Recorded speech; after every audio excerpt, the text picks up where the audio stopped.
আসসালামু আলাইকুম সুপ্রিয় শিক্ষার্থী বন্ধুরা, অপরিচিত গল্পের তৃতীয় ক্লাসে সবাইকে সুস্বাগত জানাচ্ছি। আমাদের দ্বিতীয় ক্লাসে যে পর্যন্ত ছিল তারপরে থেকে আমরা আজকে আলোচনা করব। সবাইকে একটি বিশেষ অনুরোধ করব, যদি আমার চ্যানেলে ধারাবাহিক ক্লাসগুলো আপনাদের ভালো লেগে থাকে তাহলে আমাদের সাথে সংযুক্ত থাকতে অবশ্যই চ্যানেলটি সাবস্ক্রাইব করবেন এবং সাথে থাকা বেল আইকনটি অন করে দিবেন। যাই হোক, গত ক্লাসে যেখানে ছিল লোকটি নেহায়েত ভালো মানুষ ধরনের, কিন্তু বেতার একটা বেশ জোর আছে বলিয়া বোধ হইল। মানে এখানে বলা হয়েছে যেন আসলে কোনটা যে শম্ভুনাথ বাবু লোকটা বেশ ভালো মানুষ মনে হইল, কিন্তু আসলে বেতার একটা জোর হইল। কেননা মামাকে উঠিতেই হইল। মামাকে কেন উঠিতে হইল? মামা প্রথমে রাজি হয়ে নাই যেন আসলে বিবাহের আগে সে এখন বিবাহে সবাই যায় বা কিছু, সেখানে বললো না, বরযাত্রীদের খাওয়া দাওয়া দরকার, আগে বরযাত্রীদের খাওয়াই দিল এবং সেখানে মামাকে উঠতে, মামাও খেলেন, সেই বরযাত্রীদেরও খাওয়া হয়ে গেল। আয়োজন বেশ আড়ম্বর ছিল না, কিন্তু রান্না বান্না বেশ ভালো সুস্বাদু হয়েছে এবং সমস্ত বেশ পরিষ্কার পরিচ্ছন্ন বলিয়া সবাই সকলের একটা তৃপ্ত হইল, সবাই আর কি তৃপ্তি বোধ করলো যেন না আসলে খাওয়া দাওয়াটা খুব ভালো হয়েছে। বরযাত্রীদের খাওয়া, এখানে বরযাত্র লিখছে সবসময় লেখক, কিন্তু আমরা আধুনিক কালে বরযাত্রী বলতে আমরা অভ্যস্ত। বরযাত্রীদের খাওয়া শেষ হইলে শম্ভুনাথ বাবু আমাকে খাইতে বলিলেন। মামা বলিলেন, সে কি কথা, বিবাহের পূর্বে বর খাইবে কেমন করিয়া? মানে যখন সবার খাওয়া দাওয়া শেষ তখন শম্ভুনাথ বাবু এসে বলেছেন যেন বাবা তুমিও খেয়ে নাও, আমাকে বলেছেন। কিন্তু আমি মামার সাথে সাথে উত্তর করিলেন, কি এই কেমন কথা, যেন এখানে বিবাহ শেষ হয়নি, বিবাহ সম্পন্ন হয়নি, এর আগে সে বর খাইবে, এটা তো কেমন করিয়া হয়? এ সম্বন্ধে মামার কোনো মত প্রকাশকে সম্পূর্ণ উপেক্ষা করিয়া আমার দিকে চাহিয়া বলিলেন, তুমি বলো কি, বসিয়া যাইতে দোষ কিছু আছে? হ্যাঁ, অর্থাৎ এখানে মামার মতামত নিতে চাইনি সে শম্ভুনাথ বাবু, সে বলছে তোমার মামা যা বলে বলুক, তুমি বলো কি, এখানে কি তোমার খেতে বসে যেতে কি কোনো সমস্যা আছে, দোষ আছে? মূর্তিমতী মাতৃ আজ্ঞা স্বরূপে মামা উপস্থিত, অর্থাৎ সামনে একেবারে মূর্তিবৎ, মানে একটা অবয়ব, মায়ের যে আজ্ঞা বা মায়ের অনুমতি হিসাবে, মায়ের যে আদেশ বা মায়ের যে প্রতিনিধি হিসেবে উপস্থিত আছেন আমার একটা মূর্তিমতী সেই মামা। হ্যাঁ, সেখানে তার বিরুদ্ধে চলা আমার একে অসম্ভব, এক চুল পড়ার পরিমাণ বা একটু চলা আমার পক্ষে অসম্ভব। আমি আহারে বসিতে পারিলাম না। মানে এখানে মামার মত উপেক্ষা করে আমি আমার যে ভাবি শ্বশুর তার কথা মতো আমি এখানে বসিতে পারিলাম না। তখন শম্ভুনাথ বাবু মামাকে বলিলেন, আপনাদিকে কষ্ট দিয়েছি। মানে হঠাৎ করে তখন যে বললো যে না, আসলে শম্ভুনাথ বাবু যখন বুঝেছে না আসলে এই ছেলে বা এই পাত্র সে আমার কথায় বসবে না, তখন হঠাৎ করে শম্ভুনাথ বাবু প্রসঙ্গ অন্যভাবে নিয়ে এনেছেন। যেন সে বলল কি, সে বলল যেন আসলে মামাকে বলল, আপনাদের অনেক কষ্ট দিয়েছি, আপনাদেরকে অনেক কষ্ট দিয়েছি, আমরা ধনী নই। হ্যাঁ, বলছে এটা আপনাদের তো আপনারা এসেছেন, আপনাদের আমি অনেক কষ্ট দিয়েছি, কারণ কি আমরা ধনী নাই, আপনাদের যোগ্য আয়োজন করতে পারিনি। মানে এখানে সম্ভাষণ করা, যেন আপনাদের তো অনেক বড় মাপের লোক, আপনাদের সমকক্ষ বা আপনাদের যে পরিমাণ দরকার সেটা আমরা আয়োজন করতে পারি নাই, আপনাদের অনেক কষ্ট দিয়েছি, ক্ষমা করিবেন। এখানে ক্ষমা চাওয়া যে আনুষ্ঠানিকতা বা এখানে ভদ্রতা বজায়, এখানে অর্থাৎ এখানে যে একটা নিজেদের ভদ্রতা বজায় রাখা, যেন ভুল না হইলেও তারপরও যারা মেহমান তাদের কাছে একটা ক্ষমা চাওয়ার যেন, হ্যাঁ আপনাদের তো আসলে আমরা ওই রকম করতে পারি নাই, যোগ্য আয়োজন করতে পারি নাই, তা ঠিক আছে, আমাদের ভুল টুল হইলে আপনারা ক্ষমা করিয়া দিবেন। রাত হইয়া গেছে, আর আপনাদের কষ্ট বাড়াইতে ইচ্ছা করি না, তবে এখন তবে বলছে শম্ভুনাথ বাবু বললো এটা যেন আসলে রাত হয়ে গেছে, আপনাদের তো যোগ্য আয়োজন করতে পারি নাই, আমরা গরিব মানুষ, তবে আর আপনাদের এই কষ্টের পর্বটা আর বাড়াতে চাই না, আসুন তবে এখন। তখন মামা তার কথা টেনে নিয়ে বলছেন এটা যেন ঠিক আছে, আমরা তো প্রস্তুত আছি। হ্যাঁ, মামা বলিলেন তা সবাই চলুন, মানে বিবাহ সবাই চলুন, আমরা তো প্রস্তুত আছি। শম্ভুনাথ বাবু বলিলেন, হ্যাঁ তবে আপনাদের গাড়ি বলিয়া দিই। মানে ওই তবে সে গাড়ি ডেকে দেওয়ার কথা যখন বলছিল তখন সে বলছেন না, আসলে আমরা তো প্রস্তুত আছি, চলেন আপনি ওই যে সবাই চলেন। তখন শম্ভুনাথ বাবু বলিলেন, তবে আপনাদের গাড়ি বলিয়া দিই, মানে আপনাদের সবাই নিতে বলি না, সবাই যেতে বলি না, সবাই ডাকতে আসিনি, আপনাদেরকে গাড়ি বলে দেওয়ার জন্য আমি বলতেছিলাম। শম্ভুনাথ বলিলেন, তবে মামাও আশ্চর্য হইয়া বলিলেন। তখন শম্ভুনাথ বাবু যখন বলছে আপনাদের গাড়ি করিয়ে দিই, তখন মামা আশ্চর্য হইয়া বললেন, ঠাট্টা করতেছেন নাকি? মানে আপনি কি আমাদের সাথে ঠাট্টা করতেছেন যেন আমাদের গাড়ি বলিয়ে দেবেন? মামা আশ্চর্য হইয়া বলিলেন, ঠাট্টা করিতেছেন? অর্থাৎ এখানে মামা বলিলেন কি, আপনি কি আমাদের সাথে ঠাট্টা করিতেছেন? আমাদের গাড়ি করে দেবেন, খাওয়া দাওয়া হয়েছে, এখন বিবাহ সবাই না গিয়ে আমরা চলে যাব। তখন শম্ভুনাথ কহিলেন, ঠাট্টা তো আপনিই করিয়া সারিয়াছেন, ঠাট্টার সম্পর্কটা স্থায়ী করিবার ইচ্ছে আমার নাই। বলছে ঠাট্টা যা করা দরকার সেটা তো আপনিই মশাই করিয়েছেন, কিন্তু এই ঠাট্টার সম্পর্কটা, আপনি যে ঠাট্টার সম্পর্কটা স্থাপন করেছেন বা তৈরি করেছেন, সেই ঠাট্টার সম্পর্কটা আর আমি বাড়াইতে চাই না বা স্থায়ী করিবার ইচ্ছা আমার নাই। মামা দুই চোখ এত বড় করিয়া মেলিয়া অবাক হইয়া রহিলেন। মামা তখন আশ্চর্য হয়ে গেলেন, আকাশ থেকে পড়েছে, সে দুই চোখ বড় বড় করে তাকিয়ে অবাক হইয়া রহিলেন। শম্ভুনাথ বলিলেন, আমার কন্যার গহনা আমি চুরি করিব, এই কথা যারা মনে করে তাদের সাথে আমি কন্যা দিতে পারি না। যে কথাটা তিনি, অর্থাৎ শম্ভুনাথ বাবু এখানে যে কথাটা বলতে চেয়েছে, যেন আমি আমার মেয়েকে গহনা উপহার দেব, অর্থাৎ মেয়েকে যে গহনা দেবে তা তো ছেলেকে দেবে না, তো মেয়েকে সে উপহার দেবে, সেই গহনা তার বাবা আবার চুরি করবে, এই সন্দেহ করছে। অর্থাৎ এখানে মামা যে তাকে সন্দেহ করেছিল কোথাও না কোথাও ঠকাবে, সেই জন্য স্বর্ণ বা গহনা তার কন্যার গা থেকে খুলে এনে তার স্যাকরা দিয়ে পরিমাপ করে এবং খাঁটি বা নির্ভেজাল কতটুকু পরিমাপ করে পরীক্ষা করে পরখ করছে, পরীক্ষা করে তার পর ডিসিশন নিয়েছে। তাই এখানে শম্ভুনাথ বলেছে আমাকে তারা সন্দেহ করে, কেন কিভাবে সন্দেহ করে? আমি যদি আমার কন্যার গহনা আমি পাশে রেখে দেই বা চুরি করি, এখানে রেখে দেই বা সামনে দেখাবো পিছে দেবো না বা কম দেবো, সেটা চুরির মতোই, যেন আমি তাকে ঠকাবো। কিভাবে? তার কন্যার গহনা বাবা ঠকাবে, এটা তার মনে আঘাত করেছে। সেজন্য বলেছে যেন আমার কন্যার গহনা আমি চুরি করিব, এই কথা যারা ভাবিতে পারেন বা মনে করতে পারেন তাদের সাথে আমি কন্যা দিতে পারি না। কন্যার গহনাই যদি আমি চুরি করি, তাদের সাথে এটা যারা সন্দেহ করে তারা এরপরে আরো অনেক কিছু সন্দেহ করবে, সুতরাং তাদের কাছে আমি আর কন্যা দিতে পারি না। আমাকে একটি কথা বলাও তিনি আবশ্যক বোধ করিলেন না, মানে আমাকে তিনি একবারও বোধ করিলেন না যেন আসলে এই সম্পর্কে অনুপমকে বা ছেলেকে জিজ্ঞাসা করা আমার প্রয়োজন আছে। এর কারণ এর আগেই তা তিনি পরীক্ষা করেছেন, অর্থাৎ আমার এই যে অনুপমের নিজের কথা নিজে বলতে পারে কিনা, এই যে আসলে তার যে ব্যক্তিত্ব, এই ব্যক্তিত্বহীনতা তিনি পরীক্ষা করে আগেই তাকে পরখ করে দেখেছেন যে এই ছেলের আর কোনো ব্যক্তিত্ব নেই, এই মামা বা মা যা বলবে তার উপর নির্ভরশীল, তার ডিসিশন।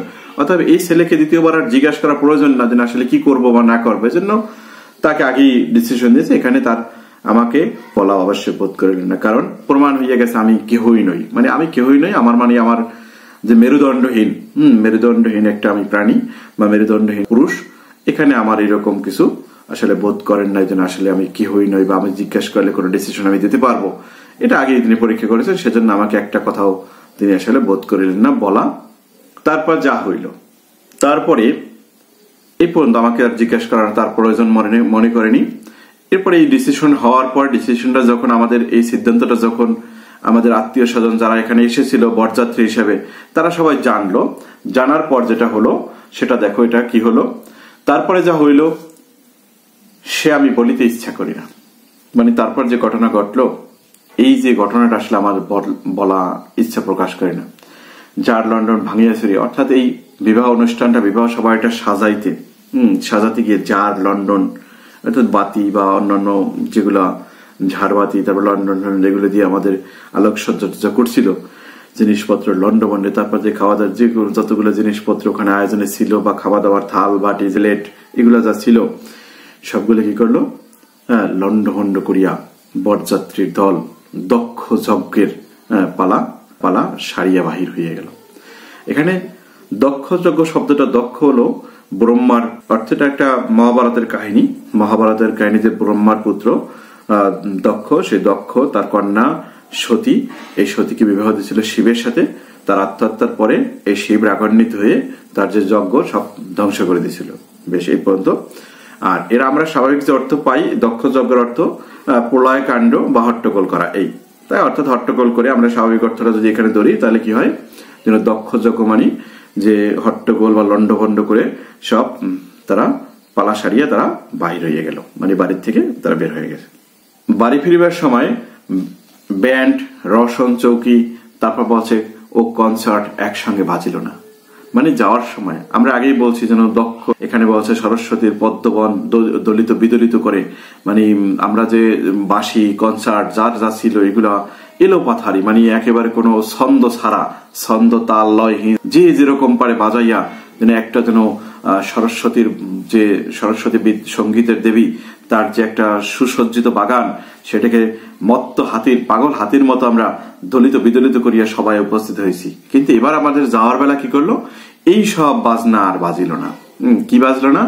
রসন চৌকি, রসন চৌকি সানাই, ঢোল, তারপরে কাঁসা প্রভৃতির সাথে একটা ঐকতান, মানে ঐকতান তো বোঝো যেন সবগুলো মিলে একটা সুর তৈরি করে ঐকতান বলা হয়, এই ঐকতান। আর একটা হলো বাদ্যযন্ত্র এবং কনসার্ট একসঙ্গে বাজিল না। এবং অব্রের জারগুলো আকাশের তারার উপর আপনার কর্তব্য বরাত দিয়া কোথায় যে মহানির্বাণ লাভ করিয়াছে সন্ধান পাওয়া গেল না। অব্র মানে অব্রের তৈরি ঝাড়, চার বাতি, এগুলো অর্থাৎ আকাশে যেগুলো আর কি উঠতে গেছিল, উড়াইতে গেছিল, সেইগুলো করছিল কি যেন এখন সব নিভিয়া গেল। এগুলো আর বাজানোর মনে হয় কি যে এই অব্রের ঝাড়গুলো সে কি করছে, তার যে আলো জ্বালাবার দায়িত্বটা সেটা আকাশের তারার কাছে দিয়া সে কোথাও নির্বাণে গেছে, ঘুমিয়ে গেছে, নিশ্চুপ হয়ে গেছে, এরকম। এই পর্যন্ত 2 নাম্বার পর্ব। তারপর আমরা 3 নাম্বার পর্বে যদি দেখি, তবে দেখো এখানে বাড়ির সকলে তো রাগিয়ে আগুন, মানে এরপর ওখান থেকে এই করে আমরা বাড়ি এসেছি, বাড়ি ফিরিয়ে সকলে এখন রাগ করে আগুন, মানে সবাই রাগ। কিরকম?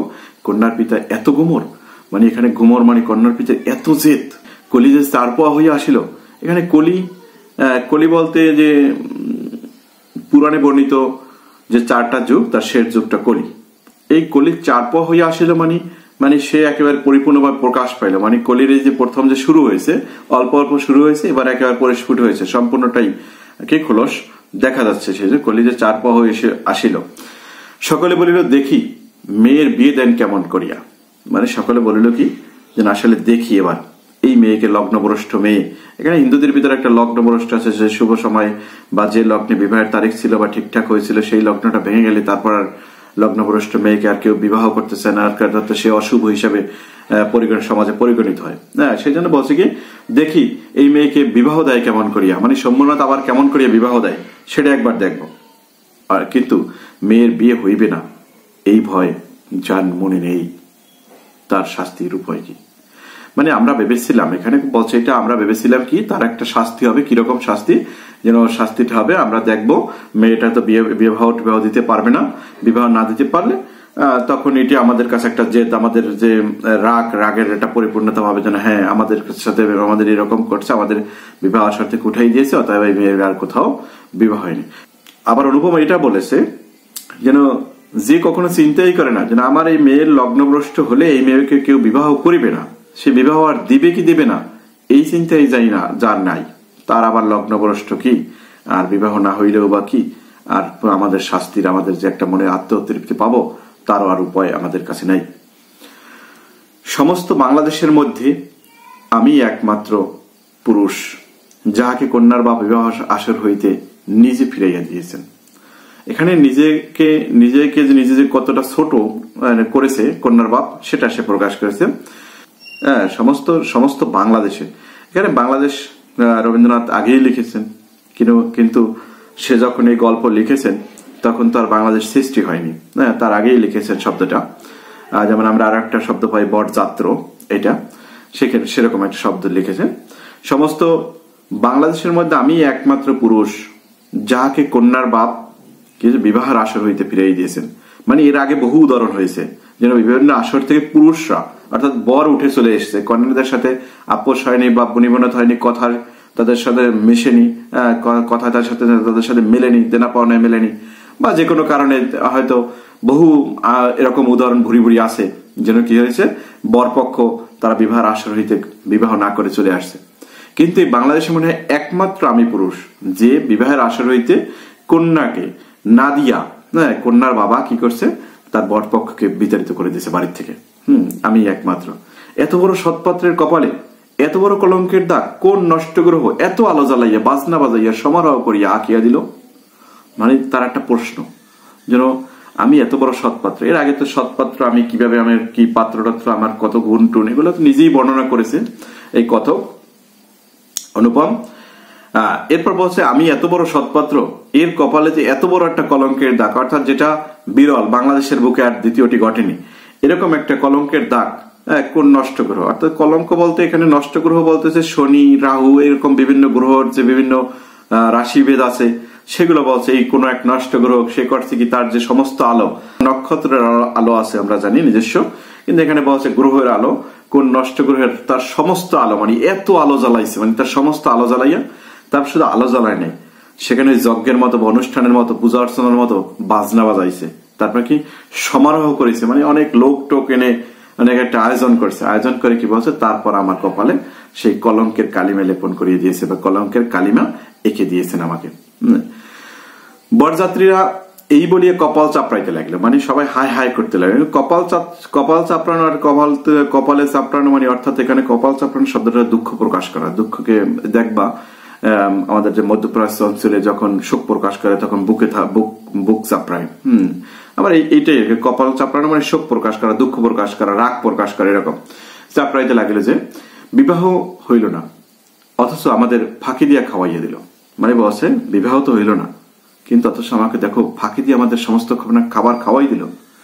পাকযন্ত্রটা সমস্ত অন্ন শুদ্ধ সেখানে টান মারিয়া ফেলিয়া দিয়ে আসিতে পারিলে আফসোস মিটিত। এখন তাদের আফসোস কি, আফসোস আমরা বিবাহ আমাদের মেয়ে দিল না, বিবাহ আমাদের দিল না কন্যা, আমাদের খাওয়াই দিল, এটা কেমন কথা। আরো একটা বেশি অপমানের উপর মনে হয় আরো একটা অপমান।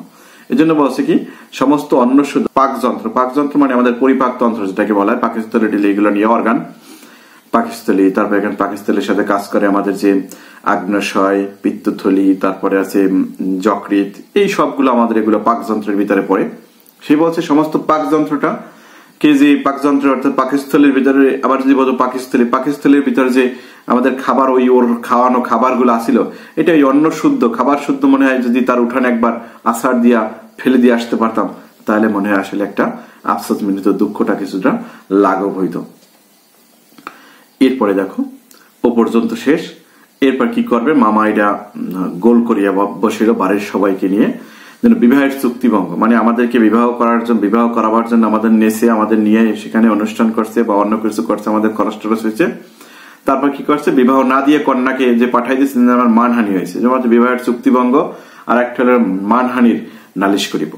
মানে আমরা কি করব, বিবাহের আমাদের চুক্তিভঙ্গ হইয়াছে এবং মানহানি হয়েছে, এই দেবীতে আমরা নালিশ করব বলিয়া মামা অত্যন্ত গোল করিয়া বেড়াইতে লাগিলেন।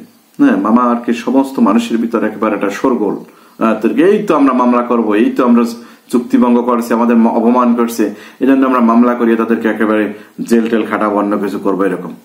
তারপর কি বলছে, হিতৈষীরা বুঝাইয়া দিল, মানে সমাজের যারা বিদগ্ধ ব্যক্তি, যারা সমাজের মাথা, সেই বিদগ্ধ ব্যক্তিরা কি বলছে, হিতৈষীরা বুঝাইয়া দিল, মামাকে বুঝাই দিল, এই বেটা কি করছো, তাহা হইলে তামাশার যেটুকু বাকি আছে সেইটুকু পুরো হইবে। মানে যা করছো, এজন্য তোমাদের যা অপমান করছে, এরপর যদি মামলা টামলা করো তাহলে একেবারে সমস্ত রাষ্ট্র হয়ে যাবে, মানে সমস্ত জায়গায় এগুলো জানাজানি হয়ে যাবে। তাহলে কি হবে, যেটুকু তামাশা বাকি ছিল, অর্থাৎ যে অপমানের যেটুকু বাকি ছিল সেটুকু সম্পন্ন হইবে, এগুলো আর হবে না। বলা বাহুল্য আমিও রাগিয়েছিলাম, শুধু মামা রাগ করে নাই, হ্যাঁ আমিও খুব রেগেছিলাম। কার উপর, মেয়ের বাবার উপর, শম্ভুনাথ বাবুর উপর। কোন গতিকে শম্ভুনাথ বিষম জব্দ হইয়া আমাদের পায়ে ধরিয়া আসিয়া পড়েন। মানে বসে কোন গতিকে, মানে যে কোনো গতিতে মনে হয় এরকম যেন আসলে তারা চলে আসবে। কিরকম চলে আসবে, শম্ভুনাথ বিষম জব্দ হইয়া, মানে সমস্ত সমাজের মানুষ টানুষ তাকেও খারাপ বলবে, এই কি করছো, মেয়েকে লগ্নভ্রষ্ট করছো নিজের চায়, বা এরকম এতটুকু হয়েছে তাতে এতটুকু দরকার ছিল, এরকম বিভিন্ন কথাবার্তা বা বিভিন্ন কারণে মেয়ের বাবা এসে আমাদের পায়টায় ধরে বসবে, পড়বে। তখন কি করব, তখন এই অনুপম ঘোপের রেখায়, মানে এই যে ঘোপ দাড়ি গোপ যেটাকে বলা হয়, এই ঘোপের রেখায় তা দিতে দিতে, তা মানে এখানে ভাস দিতে দিতে কি করবে, তা দিতে দিতে এইটি কেবল কামনা করিতে লাগিলাম। মানে করছে যে ঘোপের রেখায় তা দিতে দিতে একটাই শুধু আশা ই করছিলাম যেন যে কোনো গতিতে হইতে পারে সম্রাট জব্দ হইয়া এসে আমাদের হাতে পায়ে ধরিয়ে পড়বে, যেন ভাই আমাকে এবার মাফ করেন, আমার উদ্ধার করেন, আমার লগ্নভ্রষ্ট কন্যাকে আবার একটা বিবাহ টিবাহ দিয়া আমাকে উদ্ধার করেন। কিন্তু এই আক্রোশের কালো রঙের স্রোতের পাশাপাশি আরেকটা স্রোত মানে বলছে এই যে কালো রং মানে এই আমাদের ভিতর যে আক্রোশ, এই আমাদের ভিতর আক্রোশ যেন সম্পূর্ণভাবে একটা জব্দ করতে হবে, হ্যাস্ত করতে হবে, এই যে আমাদের আক্রোশ ছিল, এই আক্রোশের পাশাপাশি আরেকটা রং ছিল, সেই রংটা একেবারে কালো নয়, মানে সেটা আক্রোশের রংটা কালো, তার বিপরীত রং হবে শুভ্র বা সাদা, কিন্তু এই রংটা একেবারে সাদা নয়, শুভ্র নয়, কিন্তু একেবারে কালোও নয়। সমস্ত মন যে সেই অপরিচিতার পানে ছুটিয়া গিয়েছিল, মানে বলছে কি সমস্ত এই যে আমাদের গল্পের নামটা এখানে থেকে হয় যেন সমস্ত মন যে সেই অপরিচিতার পানেই ছুটিয়া গিয়েছিল। মানে অপরিচিত যার সাথে পরিচয় হয়নি, অপরিচিত ব্যক্তি, যে অপরিচয়, যার সাথে এখন পর্যন্ত পরিচয় হয়ে ওঠেনি, সমস্ত মনটা যে সেই অপরিচিতার পানে ছুটিয়া গিয়েছিল। মানে রংটা শুভ্র নয় কিন্তু কালোও নয়, সেই কি আমাদের ক্রোধের মতো, আমাদের আক্রোশের মতো কালো নয়, কিন্তু সেই শুভ্রও নয়, কিন্তু রংটার মাঝামাঝি, যে কারণে সমস্ত মন যতই আক্রোশ থাকুক মনের ভিতরে, যতই কালো রং ফোঁস করিয়ে উঠুক, কিন্তু তারপরও সে অপরিচিতা যার সাথে এখনো পরিচয় হয়নি, সে অপরিচিতার পানে আমার মনটা ছুটিয়া গিয়েছিল। এখনো যে তাহাকে কিছুতেই টানিয়া ফিরাইতে পারি না। কাকে?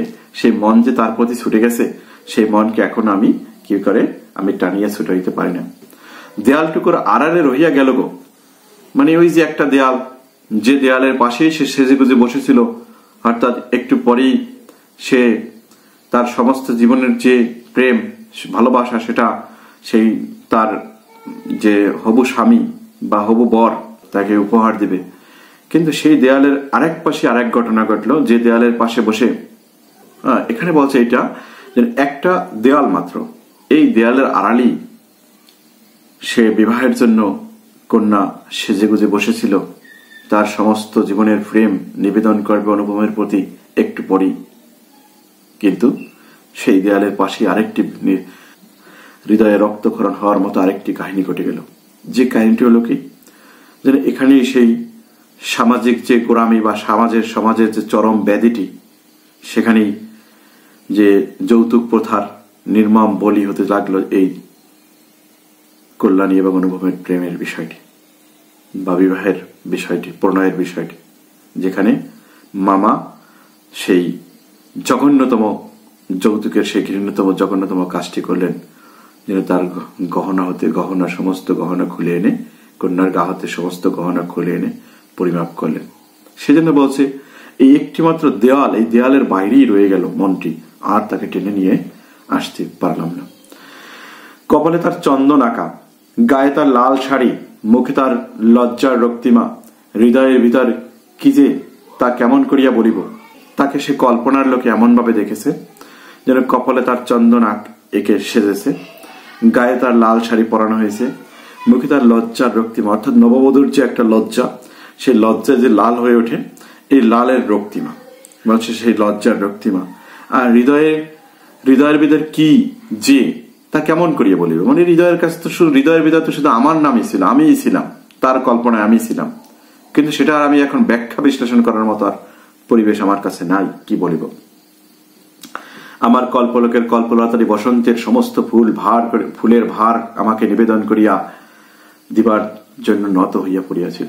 মানে এখানে বলছে আমার কল্পলতা বলতে কল্পলোকের কল্পলতা, যেন আমি কল্পনার যে লোক, এই কল্পনার যে আকাশ, এই কল্পনার যে জগৎ, এই কল্পনার জগতের কল্পলতা, একটি কল্পিত লতা, সেই লতাটি কি করছে, তার জীবনে যতগুলো বসন্ত এসেছে, তার সেই সমস্ত বসন্তের সমস্ত ফুল, তার জীবনে বসন্তে যতগুলো ফুল, অর্থাৎ যতগুলো শুভ সময়, যতগুলো ভালো জিনিস, যতগুলো তার সে অর্জন করেছে, সেই সমস্ত ভালো বাসা এবং সেই সমস্ত যার জীবনের ফুল, সেগুলোকে সে ভার লইয়া একেবারে নুয়ে পড়ছিল, কি জন্য? আমাকে নিবেদন করবে। অর্থাৎ তার জীবনের প্রতি বসন্তের যে প্রেম, সঞ্চিত প্রেম, সেই প্রেম আমাকে নিবেদন করার জন্য সে একালে উপুর হয়ে আমাকে নিবেদন করার জন্য উদ্গ্রীব হয়ে বসেছিল সেই আমার দেওয়ালের পাশে, আমাকে পড়িয়াছিল। হাওয়া আসে, গন্ধ পাই, পাতার শব্দ শুনি, কেবল একটি মাত্র পা ফেলিবার অপেক্ষা মাত্র। বলছে কি সেই ঘরের পাশ থেকে মনে হচ্ছে যেন সেই কল্পলতাটি, এখানে কল্যাণীকে কল্পলতা এবং তার যে বসন্ত এবং ফুল, তার যে জীবনের প্রেম ভালোবাসাকে ফুলস্বরূপ উদাহরণ দিয়েছেন এবং তার বসন্তগুলোকে তিনি এক একটি বছর হিসেবে উল্লেখ করেছেন। সে বলছে কি সেই বসন্ত, সে যেভাবে আমাকে প্রেম, সেই সমস্ত প্রেম নিবেদন করার জন্য একেবারে নুয়ে পড়ছিল, উদ্গ্রীব হয়ে পড়ছিল, কিন্তু একটু অপেক্ষা মাত্র, একটি মাত্র পা ফেলার অপেক্ষা মাত্র, একটি দেয়ালের এপার আর ওপার। এবং সেখান থেকে, যেখানে সেই দেওয়ালের বাহির থেকে সে হাওয়া এসেছিল, সেই হাওয়ায় তার নিঃশ্বাস প্রশ্বাসের যে শব্দ বা ধ্বনি সেটা সে পেয়েছিল, তার গন্ধ পেয়েছিল। তারপর বলছে গন্ধ পাই, তার গন্ধ এটাও তিনি পেয়েছিলেন। তার পাতার শব্দ শুনি, পাতা বলতে এখানে গন্ধ বলতে তার জীবনের সেই ফুলগুলো, ফোটা ফুলগুলোর গন্ধ, অর্থাৎ তার জীবনের প্রেমগুলোর নিবেদনের গন্ধ। আর একটা আছে পাতার শব্দ শুনি, সে যে নড়াচড়া করতেছে সেটাই মনে হচ্ছে তার পাতার নড়াচড়া, এগুলো আমি শুনি। কেবল একটি মাত্র পা ফেলার অপেক্ষা, মানে একটা মাত্র পা ফেললে আমি তাকে পেতাম, এই অপেক্ষা। এমন সময় সেই এক পদক্ষেপের দূরত্ব, মানে এক পা ফেলার যে দূরত্বটুকু, এমন সময় সেই দূরত্বটুকু মুহূর্তে অসীম হইয়া উঠিল, মানে অসীম, যার কোনো সীমা নাই। সেই এক পা ফেলার দূরত্বটুকু অনেক দূর দূরান্তে নিয়ে গেল, এতদিন হইয়া উঠিল। এরপর দেখো তারপরের স্টেপ, এতদিন যে প্রতি সন্ধ্যায় আমি বিনোদাদার বাড়িতে গিয়া তাহাকে অস্থির করিয়া তুলিয়াছিলাম, মানে এর আগে, মানে বিবাহ সভায় যেদিন গিয়েছি তার আগে বিবাহের কথাবার্তা হওয়ার যে আশীর্বাদ করে এসেছে বিনোদাদা, এই আশীর্বাদ করে আসার পর হইতে, অর্থাৎ সে চোখে যখন দেখেছে বিনোদাদা তার হবু বর কল্যাণীকে, এরপর আসার পরে আমরা প্রতিদিন সন্ধ্যায় সে বিনোদাদার বাড়িতে গিয়া ওই কন্যার বর্ণনা আমি শুনতাম, তাকে বিনোদাদাকে অস্থির করে দিয়েছিলাম। বিনোদা বর্ণনার ভাষাটা তো আগেই বলছি অত্যন্ত আর্ট সংকীর্ণ বলিয়ায় তার প্রত্যেকটি কথাকে ব্যাখ্যা বিশ্লেষণ, স্ফুলিঙ্গের মতো ব্যাখ্যা বিশ্লেষণ করিয়া হৃদয়ের মাঝখানে আগুন জ্বালাইয়া দিয়েছিল। মানে অনেক ব্যাপ্তি, মানে স্ফুলিঙ্গ মানে সামান্য একটি যে অগ্নি আগুনের ফুলকি যে অনেক বড় আকার ধারণ করাইতে পারে অগ্নিকাণ্ডের, সেরকম বলছে। সেরকম একটা কথা, তার একটা কথা এরকম স্ফুলিঙ্গ মতো আয়োজন করে হৃদয়টা একেবারে জ্বালিয়ে দিয়েছিল। বুঝিয়েছিলাম মেয়েটির রূপ বড় আশ্চর্য, মানে বিনোদাদার কথায় আমি বুঝেছিলাম যে এই মেয়েটির রূপ অত্যন্ত আশ্চর্য হবে, মানে খুব যা আসলে স্বাভাবিক রূপের মতো না, অনেক সুন্দর রূপ হবে। কিন্তু না দেখিলাম তাকে চোখে, কিন্তু আসলে আফসোস এটা, তাকে আজ পর্যন্ত চোখে তো দেখতে পারলাম না। না দেখিলাম তাকে চোখে, না দেখিলাম চোখে, না দেখিলাম তার ছবি, তার ছবিও আমি দেখতে পেলাম না। না দেখিলাম তাকে চোখে এবং না দেখিলাম তার ছবি, সমস্ত অস্পষ্ট হইয়া রইল। মানে ওই যেরকম কল্পনায় তাকে ভেবেছিলাম, এখন মনে হচ্ছে যে না, আরো সে ধোঁয়াশা হয়ে গেছে, সমস্ত মনে হয় যেন একটা অস্পষ্ট। বাইরে তো সে ধরা দিলই না, অর্থাৎ বাইরে তো সে চোখাচোখি হলো না, তাকে দেখলাম না, তার সাথে কথা বললাম না, সেটা হচ্ছে বহিরাগত ভাবে সে তো দেখা দিলই না, ধরা দিলই না, তাকে মনেও আনিতে পারিলাম না। মানে তাকে যে মনের মধ্যে রাখবো, তার যদি একটা ছবি দেখতাম বা তাকে সরাসরি দেখতাম, সেই কল্পনায় তাকে মনের মধ্যে লালন করিতাম। এখন শুধু কল্পনার জগৎটার উপরই আমি নির্ভর করে আছি। শুধু কি বলছে, অস্পষ্ট হইয়া রহিল, বাইরে তো সে ধরা দিলই না, তাকে মনে আনিতেও পারিলাম না। এই জন্য মন সেদিনকার সেই বিবাহ সভার দেয়ালটার বাহিরে ভূতের মতো দীর্ঘ নিঃশ্বাস ফেলিয়া বেড়াইতে লাগিল। এখানে ভূত এবং যে পেতনি, এই শব্দগুলো আসছে যেন ভূত হয়ে, অর্থাৎ মানুষ যে মারা যায় অতৃপ্ত আত্মা, সে ভূত হয়ে আশপাশে ঘোরাফেরা করে, এরকম একটা হিন্দুদের শাস্ত্রে আছে যেন কি, যেন অতৃপ্ত আত্মা সে যদি মৃত্যুর পরে সে আত্মা কি করে, সে ওখানে ওই দেয়ালের ওই বাড়ির আশপাশে ঘোরাফেরা করে। সেজন্য বলছে এটা আমার আত্মাটাও সেরকম অতৃপ্ত। সেজন্য কি বলছে, তাকে ওই যে বিবাহ সভায় যে বসছিলাম তার আশপাশে যে কন্যা ছিল, তাকে না দেখলাম চোখে, না আনতে পারলাম হৃদয়ে, সেই জন্য আসলে আজকে মনে হচ্ছে যে সমস্ত আমার হৃদয়টা ভূত হইয়া, মরার পর ভূত হইয়া ওই তার চারপাশে যেরকম ভূতরা করে সেরকম ওইখানে বিবাহ সভার চারপাশে ঘুরতে লাগিল। গেল এটা হইয়া রহিল। হরিশের কাছে শুনিয়াছি, এরপর দেখো, হরিশের কাছে শুনিয়াছি মেয়েটিকে আমার একখানা ফটোগ্রাফ দেখানো হইয়াছিল। এরপর হরিশ যে এই সম্বন্ধে এনেছিল, এই আমার বন্ধু, এই হরিশের কাছে আমি শুনিয়েছি, কি শুনিয়েছি, মেয়েকে আমার একখানা ফটোগ্রাফ দেখাইয়া, অর্থাৎ আমার একখানা ছবি মেয়েকে দেখানো হইয়াছিল, পছন্দ হইয়াছে বইকে। অর্থাৎ আমার তো আগেই আমি নিজেই বলি যে না, আমাকে তো পছন্দ না হয়ে পারে না। সেটা বলছে পছন্দ হইয়াছে, অবশ্যই আমাকে পছন্দ হইয়াছে, বই কি না করিবার তো কোনো কারণই নেই। আমার মন বলে সেই ছবি তার কাছে তার কোনো একটি বাক্সে লুকানো আছে। মানে আমি মনে মনে ভাবি সেই ছবিটি আসলে এখনো তার কাছে রক্ষিত আছে, মানে সে যত্নে কোথাও তার বাক্সের ভিতর লুকিয়ে রেখেছে। একলা ঘরে দরজা বন্ধ করিয়া একদিন নিরালা দুপুরে সেটি খুলিয়ে দেখেন না, মানে যে ছবিটা তার কাছে আমার অর্থাৎ যে ছবিটা তার কাছে আছে রক্ষিত বা বাক্সে লুকিয়ে আছে, এটা আমার ধারণা, যে ছবিটা দিয়ে আমাকে দেখানো হয়েছিল তাকে, সেটা কি এখনো সে নীরবে অর্থাৎ একেলা দুপুর বেলা, যখন সে একলা থাকে ঘরের ভিতরে, কোনো এক দুপুরে বা কোনো এক সন্ধ্যায় দরজা বন্ধ করিয়া আমাকে কি দেখে না? সেই ছবিটা সে খুলিয়ে দেখে না? যখন ঝুঁকিয়া পড়িয়া দেখে, যখন ছবিটির উপরে কি তার মুখের দুই ধার দিয়া চুল আসিয়া পড়ে না?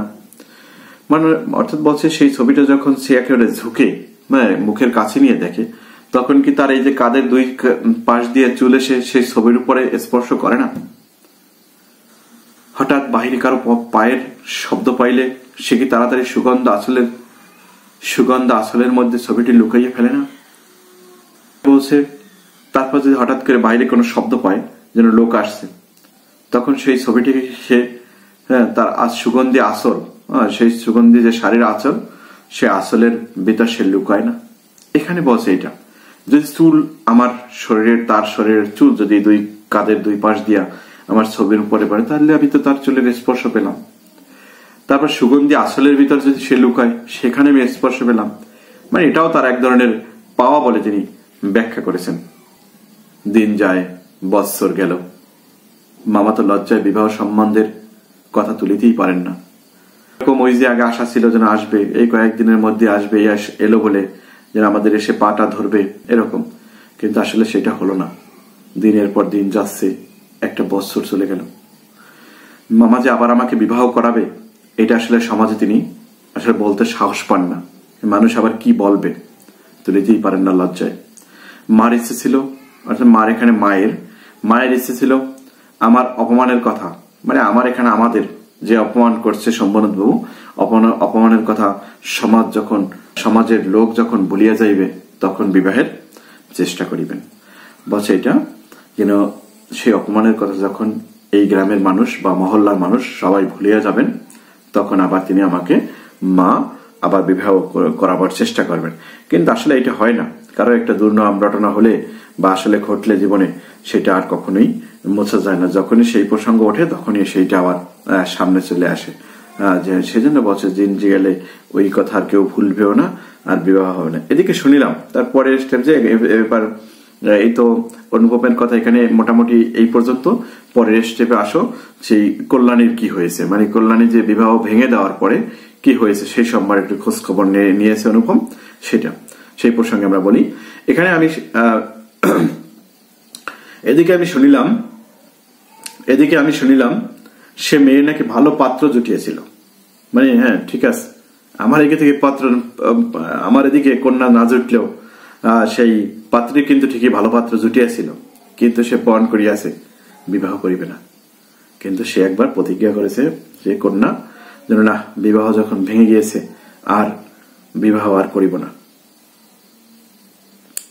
শুনিয়া আমার মন পুলকের আবেশে ভরিয়া গেল। মানে খুব এই কথা শুনিয়া জানার পরে আমার মনটা আনন্দিত হইল, পুলকের আবেশে একেবারে পুলকিত হয়ে গেল, ভরিয়া গেল। আমি কল্পনায় দেখিতে লাগিলাম এখানে কেন পুলকিত হইল। সে ভাবছে যেন সে মনে হয় আমার জন্যই অপেক্ষা করতেছে, সে আমাকে পায়নি, সেই জন্য আর সে বিবাহ করিতে চাইল না বা বিবাহ সে আর করবে না, এই জন্য পণ করেছে। আমি কল্পনায় দেখিতে লাগিলাম সে ভালো করিয়া খায় না। এবার আমার কল্পনার জগৎ আবার শুরু হইল কি, যে না, সে আমার জন্য যেহেতু বিবাহ ভেঙে দিয়েছে, ভালো পাত্র পাওয়া সত্ত্বেও সে যে বিবাহ করে নাই, তবে সে মনে হয় আমার জন্যই সে খাওয়া দাওয়া ছেড়ে দিয়েছে, না সে আমার জন্য খায় না। তারপরে কি বলছে, সে ভালো করিয়া খায় না, সন্ধ্যা হইয়া আসে, সে চুল বাঁধিতে ভুলিয়া যায়। মানে সে চুল এলোচুলে থাকা একটা বিরহের লক্ষণ, বিরহের যে কয়েকটা লক্ষণ তার ভিতরে একটা এলোচুলে থাকা একটা, দূর আকাশের দিকে চেয়ে থাকা একটা, সেজন্য বলছে যেন এই অলক্ষের দিকে তাকিয়ে থাকা একটা। সেজন্য বলছে কি সে যখন বিরহের ভাবে আসে তখন তো চুলও বাঁধে না, সে চুল বাঁধতে বলে যায়, খাওয়া দাওয়া করতে বলে যায়, সন্ধ্যা আসে কখন সন্ধ্যা হয় সেগুলো ভুলে যায়। বাপ তার বাপ তার মুখের পানে চান আর ভাবেন, মানে মেয়েরকে তো দেখে, সে অবজার্ভ করে, সে ফলো করে যে আসলে মেয়ে কি হচ্ছে। যখন মেয়ে তার বাপ তার মুখের পানে, মেয়ের মুখের পানে তাকান আর ভাবেন আমার মেয়ে দিনে দিনে এমন হইয়া যাইতেছে কেন, মানে আমার মেয়েটা এরকম দিনে দিনে এরকম পরিবর্তন হচ্ছে কেন বা এরকম হচ্ছে কেন, সেটা বসে হচ্ছে যাইতেছে কেন। হঠাৎ কোনো একদিন তার ঘরে আসিয়া দেখেন মেয়ের দুই চোখে জলে ভরা, অর্থাৎ মেয়ে কাঁদতেছে, এরকম। এরাও কিন্তু কল্পনায় বলতেছে, অনুপম এটা কল্পনা করতেছে না। হঠাৎ করে হয়তো কোনো একদিন অনুপমের শম্ভুনাথ বাবু এসে তার ঘরে ঢুকে মেয়েকে দেখবে যেন আসলে সে কাঁদতেছে, তার চোখে জল ভরা। জিজ্ঞেস করবেন, তখন জিজ্ঞেস করেন মা তোর কি হইয়াছে বল আমাকে। মেয়ে তাড়াতাড়ি চোখের জল মুছিয়া বলে কই কিছুই তো হয়নি বাবা। বাপের এক মেয়ে যে বড় আদরের মেয়ে। যখন অনাবৃষ্টির দিনে ফুলের কুড়িটির মতো মেয়ে একেবারে বিমর্ষ হইয়া পড়িয়াছে, তখন বাপের প্রাণে আর সহিল না। মানে বলছে এটা যেন এরকম করতে করতে একদিন বাবা আসলে সঠিক বুঝতে পারবে যেন আসলে আমার মেয়ে এজন্যই হয়েছে, যেন সেই বিবাহের যে ভেঙে গিয়েছে সেই জন্য আসলে সে এরকম বিমর্ষ হইয়া পড়িয়াছে। এবং আস্তে আস্তে যে অনাবৃষ্টির দিনে যেরকম লতাটি শুকাইয়া যায় এবং অনাবৃষ্টির কালে ফুলের কুড়িটি যেরকম ঝরে যাওয়ার উপক্রম হয়, সেরকম যখন হবে, অর্থাৎ তার যে বড় আদরের মেয়ে, এই মেয়েকে তখন বাঁচানোর জন্য কি করবে, তখন বাপের প্রাণ আর সহিল না। তখন তার ওই যে রাগ, তার ঘুমর, এগুলো আর তার বাদ মানলো না, যেন না থাকার সহিল না। তখন অভিমান বাসাইয়া দিয়া, অর্থাৎ মেয়ের বাবার অভিমান, সে অভিমানটা বাসাইয়া দিয়া তিনি ছুটিয়া আসিলেন আমাদের দ্বারে। এটা একটা কল্পনা। ছুটিয়া আসি আমাদের দ্বারে। তারপরে মনের মধ্যে সেই কালো রঙের, অর্থাৎ কালো রঙের যে একটা ধারা বইছে রাগের বা প্রতিহিংসার, সেই রাগের ধারাটি বইতেছে। সে যেন কালো সাপের মতো রূপ ধরিয়া ফোঁস করিয়া উঠিল। মানে তখন সে অর্থাৎ বিশাল আকার ধারণ করবে। সেই ধারাটি কালো একটা ধারা, শুভ্র ধারার সাথে সেই ধারাটি আসলে ফোঁস করে সাপের মতো একটা হুঙ্কার দিয়া বা বলবে বিভৎস আকার, বিভীষিকাময় একটা রূপ ধারণ করে উঠিল। সে বলিল বেশ তো, আরেকবার বিবাহের আসর বা সাজানো হোক। তারপর সে অনুপম বলবে, এগুলো কল্পনাই থাকবে, আসলে এগুলো বাস্তবে না, কোনো রকমের কল্পনা। সে বলিল বেশ তো, আরেকবার বিবাহের আসর সাজানো হোক, আলো জ্বলুক, দেশ বিদেশের লোকের নিমন্ত্রণ হোক। তারপরে তুমি কি বলছে, আসর সাজানো হোক, তার আলো জ্বলুক, দেশ বিদেশের লোক নিমন্ত্রণ হোক, তারপর তুমি বরের টোপর পায়ে দলিয়া দলবল লইয়া সভা ছাড়িয়া চলিয়া এসো। মানে আবার আমি আসবো কিভাবে, ওই যে আমাকে অপমানটা করছে সে অপমানের আমি শোধটা কিভাবে দেবো।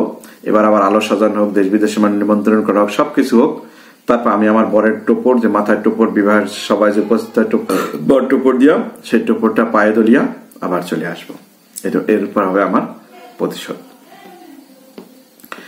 কিন্তু যে দ্বারাটি চোখের জলের মতো শুভ্র, সে রাজহংসের রূপ ধরিয়া বলিল, যেমন করিয়া আমি একদিন দময়ন্তীর পুষ্পবনে গিয়েছিলাম। মানে এখানে বলছে এটা যেন তারপরে বলছে আসবো, কিন্তু যে ধারাটি চোখের মতো কালো রঙের যে ধারাটি, সেই ধারাটির পাশে যে একটি শুভ্র ধারা আছে, সেটি রাজহংসের রূপ ধরিয়া বলিল, যেমন করিয়া একদিন আমি দময়ন্তীর, অর্থাৎ বিদর্ভ রাজ্যের যে রাজকন্যা দময়ন্তী ছিল, রাজকন্যা দময়ন্তী, তার যে পুষ্পবন, সেই পুষ্পবনে প্রেমের বাগানে রাজহংসের রূপ ধরিয়া গিয়েছিলাম, তেমনি করিয়া আমাকে একবার উড়িয়া যাইতে দাও। কোথায় উড়িয়া যাইতে দেবে? সেই কল্যাণীর কাছে। আমি বিরোহিণীর কানে কানে, বিরোহিণী কাকে? কল্যাণীকে বিরোহিণী ভাবছে যে আমার বিরোহী, সে বিরোহিণী হয়ে আছে। বিরোহিণীর কানে কানে একবার সুখের খবরটা দিয়ে আসি গে। কোন সুখের খবরটা? যেন তোমার সাথে আবার আমার বিবাহ হয়েছে, হবে বা হতেছে, এরকম দিয়ে আসি। তারপরে দুঃখের রাত পোহাইল। এরপর কি হবে? এরপর দুঃখের রাত, কল্যাণীর দুঃখের রাত পোহাইল। আবার নববর্ষার নতুন যে বৃষ্টি, সেই বৃষ্টির জল পড়িল। ম্লান ফুলটি মুখ তুলিল। ম্লান ফুলটি কোনটি? যেটি অর্থাৎ ওই যে কুড়িটি জড়িয়া যাইতে বসে উপক্রম হয়েছিল বা জড়িয়া যাইতে বসেছিল বৃষ্টির অভাবে, সেটা তুলিল। এবারে সেই দেয়ালটার বাহিরে রইল সমস্ত পৃথিবী, আর সবাই ভেতরে প্রবেশ করিল একটি মাত্র মানুষ। মানে অর্থাৎ তারপরে কি হবে? তারপর সমস্ত মানুষ থাকবে ওই দেয়ালের, যে দেওয়ালটা ছিল একটি পদক্ষেপের পরেই আমি তাকে পেতে পারতাম। সেই দেওয়ালটি যে অনেক দূরত্ব তৈরি হয়েছে এক পদক্ষেপেই, সেই দেয়ালটির বাইরে থাকলে সমস্ত মানুষ, আর কি বললেন? সমস্ত মানুষ, আর ভেতরে প্রবেশ করিল একটি মানুষ, সেটি হলো কে? আমি। তারপরে এমন করে আমার কথাটি ফুরালো। কিন্তু কথাটি ফুরালো কিভাবে? এমন করিয়ে ফুরালো, আসলে এটা তো এরকম ফুরায় নাই। এরপরে কাহিনী অন্যদিকে, তার যে কল্পনার রাজ্যটা তার ছিল এরকম, যেন এরকম হয়েছে। এরপরে মনে আসলে আমার গল্পটা শেষ হবে। এই পর্যন্ত থাক। পরের 4 পর্ব আমরা নেক্সট ক্লাসে পড়াবো। অবশ্যই আশা করি সবাই দেখতে থাকুন। ভালো লাগলে অবশ্যই সাবস্ক্রাইব করবেন।